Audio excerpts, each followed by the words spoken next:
Masechet Baba Batra, Daf Mem Zayin. Amar Rabbi Yochanan, Uman en lo chazaka. Ben Uman yesh lo chazaka. Aris en lo chazaka. Ben Aris yesh lo chazaka. Gazlan uben Gazlan en lahem chazaka. Ben beno shel Gazlan yesh lo chazaka.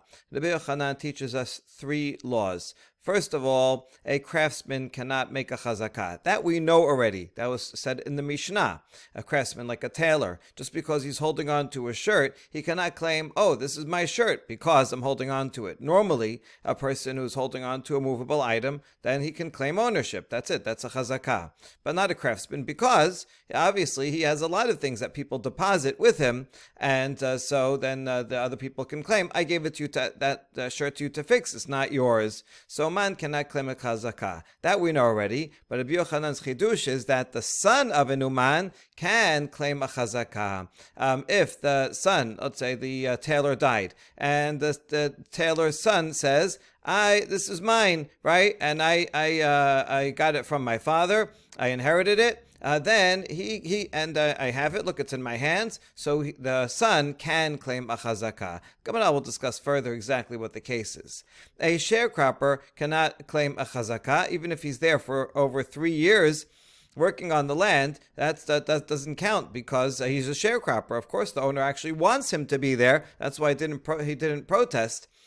So because we know he's a sharecropper, he cannot use the fact that he was using the land, working the land for 3 years as proof that it's his. However, the son, let's say he dies, the son inherits it. The son can make a chazakah. Presumably the son is not a sharecropper, so the son says, look, I'm here for 3 years, nobody said anything, and I got it from my father.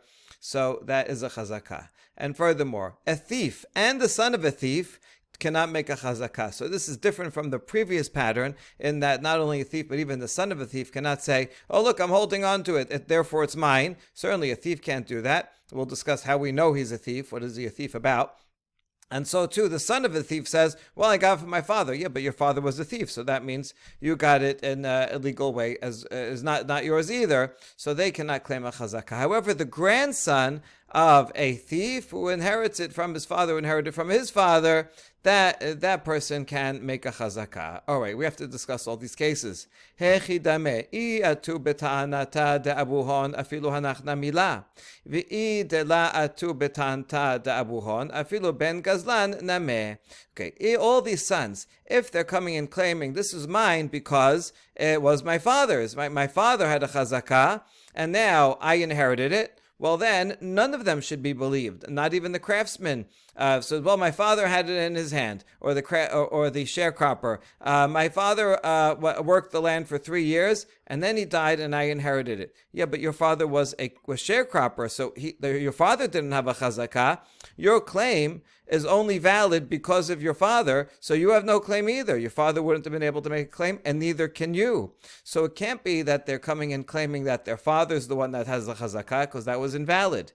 And if they're not coming with the claim of their father, but rather their own claim, the sharecropper is saying, listen, I held on to it for 3 years. And so that way he would be believed. Well, then even the son of a thief should be believed, right? Oh, his father's a thief. That's true. But the son says, listen, I've been holding on to this land and working this land for 3 years, and no one has said anything, and I inherited it from my father, or I got it in some other way. So then, even the son of a thief should be believed, right? Just because someone's father is a robber doesn't mean everything that he does or has is not his. So how can we understand these 3 cases to all be in the same way?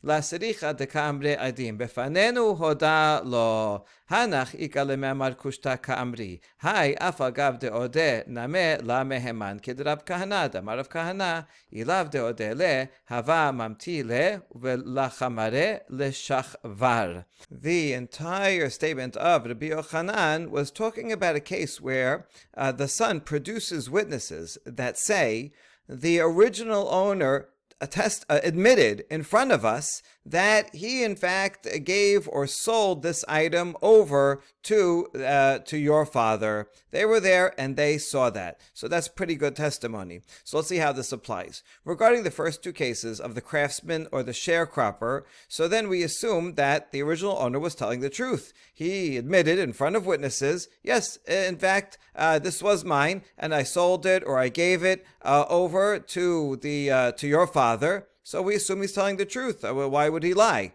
However, when it comes to the robber, even though the original owner admits and says, yes, I sold this field here to your father, we don't believe that admission because we assume it was a forced admission since we're talking about a robber, a thug. As Rav Kana teaches, for Rav Kana teaches, if that original owner would not have admitted, then the robber would take that guy, the original owner, and his donkey, meaning everything that he has, over to the taskmaster, a government official who's in charge of the forced labor.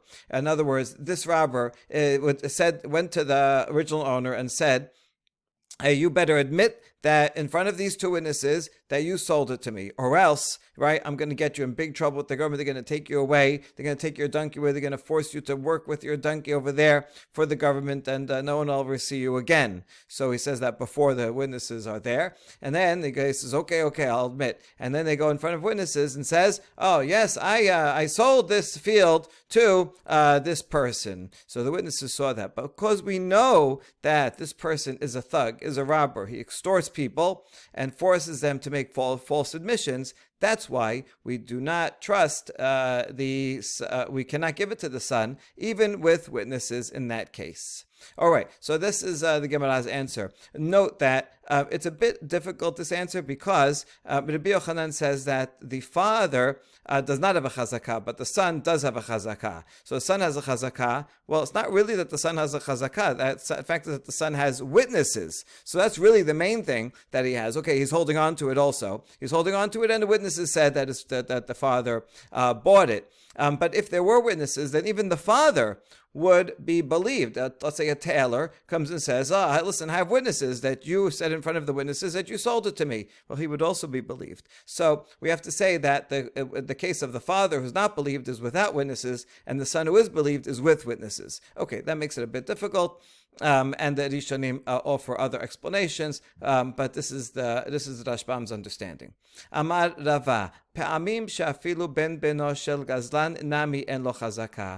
הכי דמה, כגון דקאתה בטענתה דאבא אבו. Okay, first we have to explain how come Rabbi Yochanan makes a difference between a son and a grandson. The reason is because when the son says, listen, my father bought it, and look, I have witnesses that say that the original owner admitted, yeah, but this guy's a thug, and therefore we do not believe that admission. So that's why he doesn't get it. So that suspicion is going to be transferred down to the son. However, the grandson, it doesn't transfer all the way down there, because the grandson just says, listen, I have it here in my possession. I got it from my father. And the grandson's father is an upstanding citizen. A robbery is not an inheritable disease. And so the grandson who got it from his father, who was a good person, and he says, I got it, and he has it, so then that's perfectly fine. So that's why the grandson can keep it. Now Rava makes a caveat. There are times when even the grandson of the robber also cannot make a chazakah. How so? If for example, in his claim, he brings in his father's father. He says, oh, this is mine because I inherited it all the way from my grandfather. Yeah, but your grandfather was a robber, and therefore we do not trust that your grandfather really had it, even if there are witnesses that the original guy sold it to your grandfather. We are not going to admit it. So the grandson will only be believed if he says, listen, I got it from my father. Grandfather, I don't know anything about that. Hechi dame gazlan. Now, what do we call a gazlan? Mar Rabbi Yochanan. Kigon shechuzak al sadeh zo begazlan utar. Rabbi Yochanan says it's that we have a chazakah, we have a presumption based on some rumor or some evidence that this guy stole this particular field that's at issue. We don't know that he's in general a thief. Maybe he has a good job. And in other matters, he's not a thief. But we know that there's a presumption regarding his dishonesty regarding this field. And so therefore, the son cannot make a chazakah on this field, nor him. However, Rav Chisda Amar, Kegon debet peloni shehorgin nefashot al iske mamon. Rav Chisda says, no, it's an example of a general robber. Like this person, he named that person. The Gemara doesn't name who it was. And he said, Rav Chisda says, like, that person, that mafia guy, that family, they kill people for money. And so since they kill people for money, then any land that they claim is theirs, we have to be suspicious of. And therefore, if they say, oh, this guy sold it to me. Yeah, right, he sold it to you. Oh, look, but he admitted that he sold it to it. We don't believe that admission. We think that you forced that admission. And so when it comes to a person like that, who's known to be, in general, a mafia guy, then they cannot make a chazakah, nor their sons, but their grandsons can.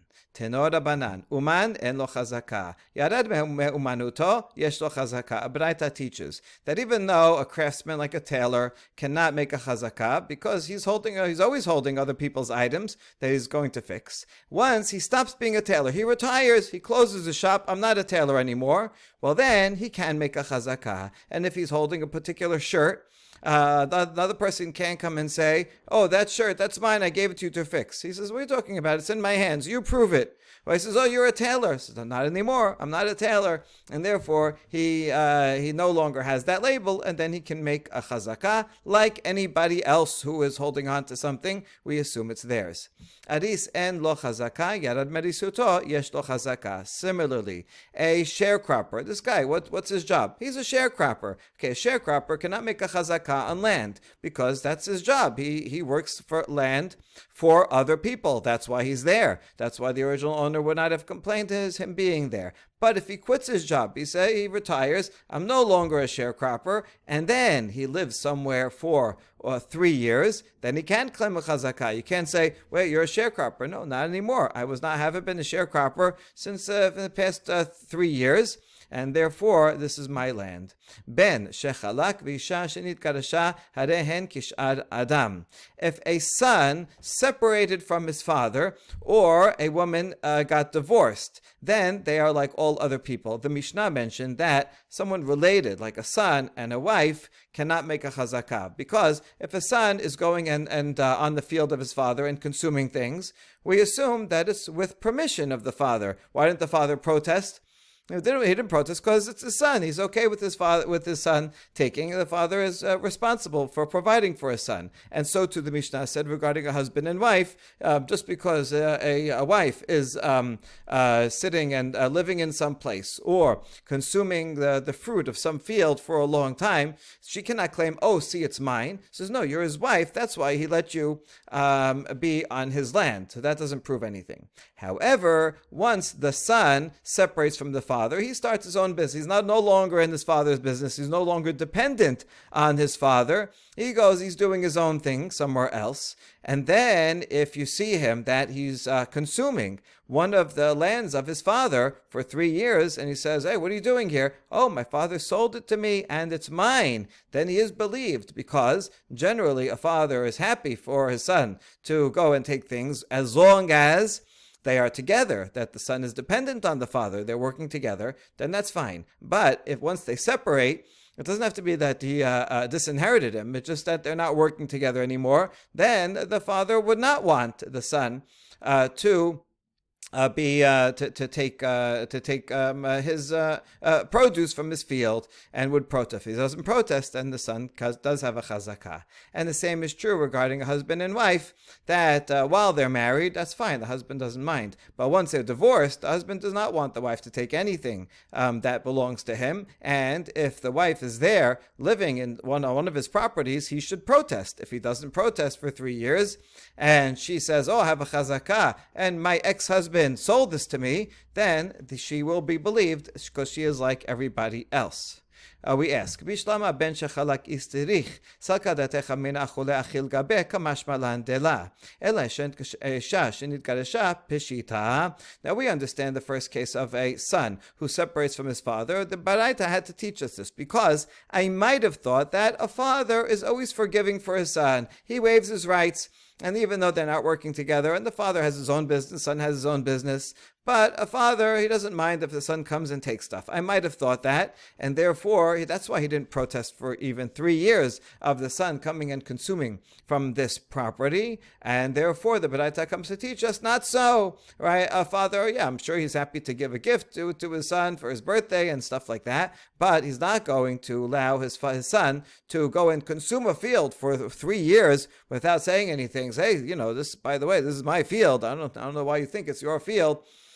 He should say something, and if he doesn't, then it is a chazakah. So that's a chidush. We need to know that. But a husband and wife, isn't that obvious that a husband and wife, once they're divorced, generally they're not on such great terms. Even if it's an amicable divorce, still the husband doesn't want to provide and just give stuff to his ex-wife for 3 years and not say anything. Let her just go and live somewhere. So isn't that obvious that the wife then has a chazakah if she consumes a property for 3 years and the ex-husband doesn't say anything? Isn't that obvious that she does get a chazakah?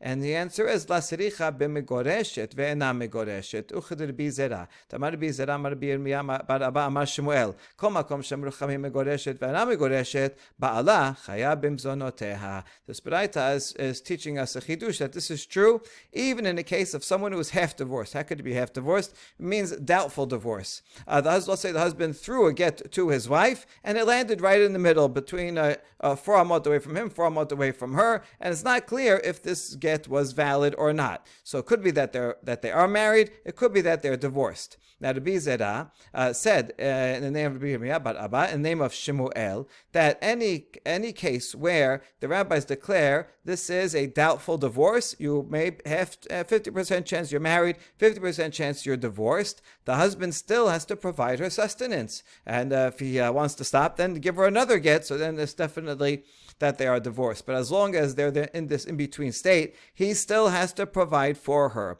So we're talking about that kind of case. And I might have thought, since the husband is responsible to provide food and sustenance to his wife, half-wife, then if she's living on some land, let's say they stay in this state for over 3 years, and if she is living on one of his properties and consuming it, I might have thought that the husband doesn't mind. It's with his permission because, after all, there's 50% chance that they're married, and he does have to provide for her sustenance, and therefore she could not make a chazakah. That's what I might have thought.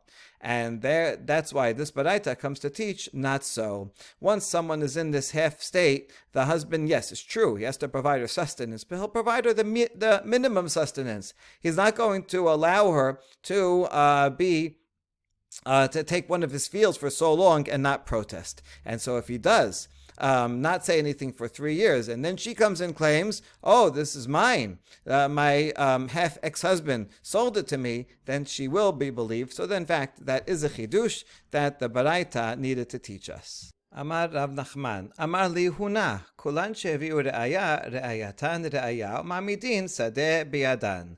Gazlan shebi re'aya, en re'ayato re'aya, ve'en ma'amidin sadeh biyado. Rav Nachman says that Rav Huna told him as follows: all these people, like a craftsman or a sharecropper who cannot claim a chazakah for good reason, because they're holding on to other people's things or using other people's fields with permission, but it doesn't mean that that belongs to them. So even though they cannot make a chazakah, if they bring a proof, witnesses or a document that it belongs to them, then that proof is a valid proof, and we leave the field, we establish the field in their hands, meaning a sharecropper who comes with a document that says, look, this is a deed of sale, see, it's mine, or witnesses that the owner sold it to him. In that case, he's believed. That's for sure true. However, the third category of the robber, who even though he brings a proof, that proof is not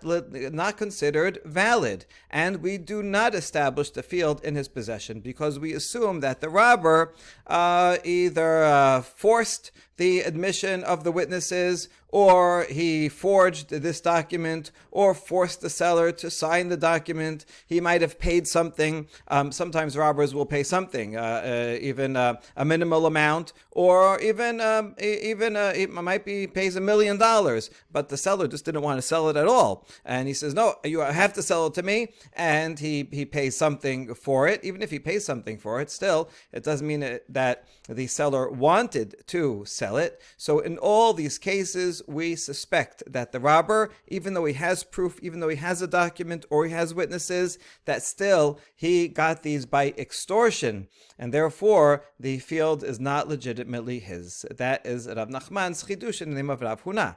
My kamash malan. Now it says, isn't this obvious? We know this already from a Mishnah in Masechet Gitin that says, "Lakach misi karikon vechazav lakam bal habayit mikacho batel." This is actually relevant now for the 9 days that we're in, and for Tisha B'Av coming up. That's where this Mishnah, all the stories of Kamsa Bar Kamsa are about this Mishnah. This Mishnah says that if a Sicarai refers to a number of groups, but one of them are these Roman soldiers that walked around with little daggers, and they were robbers, thugs, and they would go to people and just take their land. It says, "Hey, you better sell me your land," and they would give them, some amount of money, but less than the value, and in any case, it was a for sale, and they would steal the land. Now, these Sicarai, how many fields can they live on? So they weren't taking it because they want to live on it, but then they would flip it and sell it to a buyer for a higher price. So now this caused a big problem because if a buyer goes and buys it from the Sicarai for whatever price the Sicarai got it for, the problem is that it's not legitimately that buyer's because he bought it from a thief. So what happens is that the buyer, let's say a Jewish buyer, would then go to the original owner and try to settle up with the original owner and say, "Listen, I bought it from the Sicarai. You weren't going to have it anyway because he stole it from you. So, you know what? I'll give you some money or not. Can you make a transaction with me so that now it will be mine?" And let's say he does that. Even if he does that and the original owner agrees, still the purchase is void because we assume that the original owner is still scared of the Sicarai. If the guy buying it goes and can't get the original owner to agree to make a transaction, then he won't buy it from the Sicarai. Then the Sicarai will come back to that guy and say, "Hey, you're holding up my sale," and then threaten him again. So the original owner is still scared of the Sicarai and therefore is only transferring ownership under duress and doesn't really want to do it. And therefore, the purchase is null and void. So we already know from this case that Sicarai, robbers, thugs that go and take people's stuff by force, are that their sales, their ownership is not valid, even if they have proof, right? Even if he has a deed or witnesses, they just intimidated those witnesses to say that. And therefore their sale is invalid. So we already know that from a Mishnah. Over there, it's important for the laws of Tisha B'Av because this was one of the things that happened is that the land of Israel was taken over by these Romans and then was not in Jewish hands. And so the rabbis made a takana so that it will be easier to get it back into Jewish hands. Okay, in any case, so we already know this law of Rav Nachman in the name of Rav Huna that a thief is not believed to say that the land is his, even if he brings proof. We already know that from the Mishnah.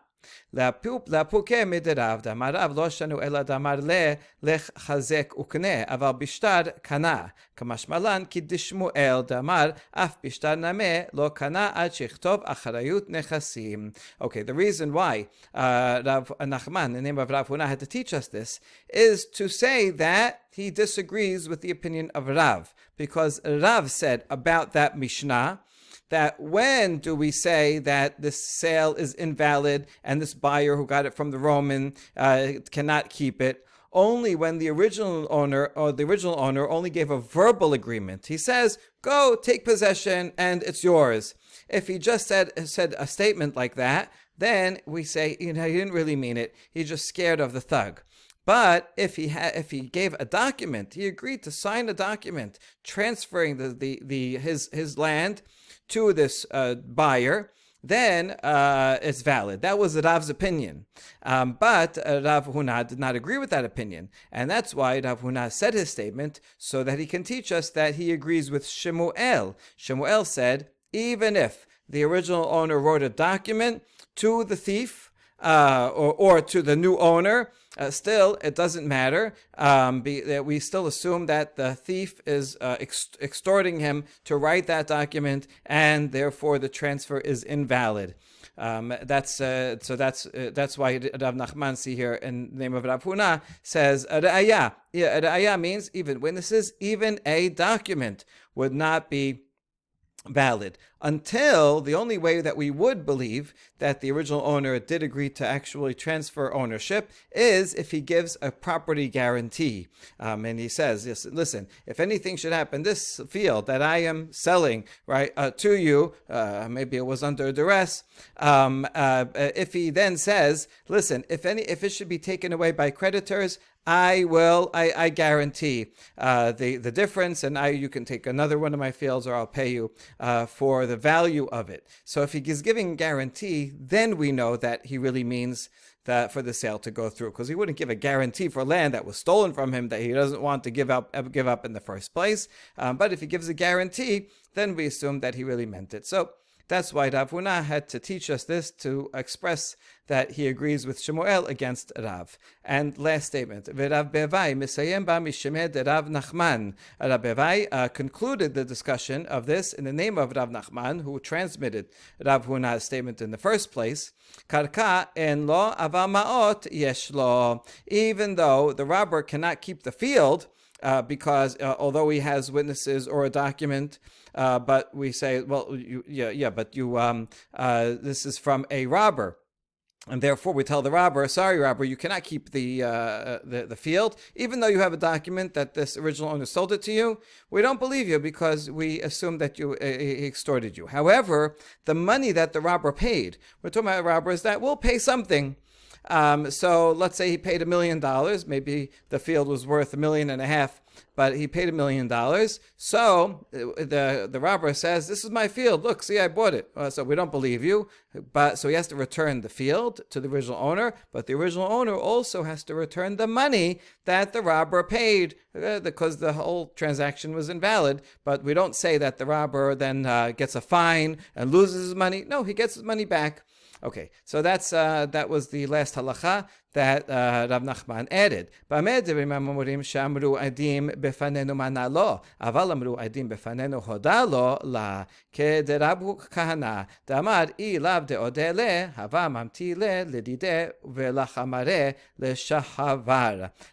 when is that true that the robber can get the money back? Only if the witnesses that were there said, we saw that this robber guy counted out to the original owner this much money. We saw him count out $1 million and give it to him. Then we can be sure that that money really transferred, and the original owner has that $1 million. And although the sale is invalid because it was forced, nevertheless, and the original owner gets his land back, nevertheless he has to give the money back to the robber, to the thug. However, if the witnesses only say, the original owner admitted in front of us that he in fact sold this land to this robber. If they just made an admission, and even if they said, yeah, I got paid this much, then we do not believe that admission because of what Rav Kahana said. Because the robber, the thug, says, listen, if you don't admit that you sold me the land for this much money, then I'll hand you over to the government official, the taskmaster, you and your donkey, and that's it, you'll be gone.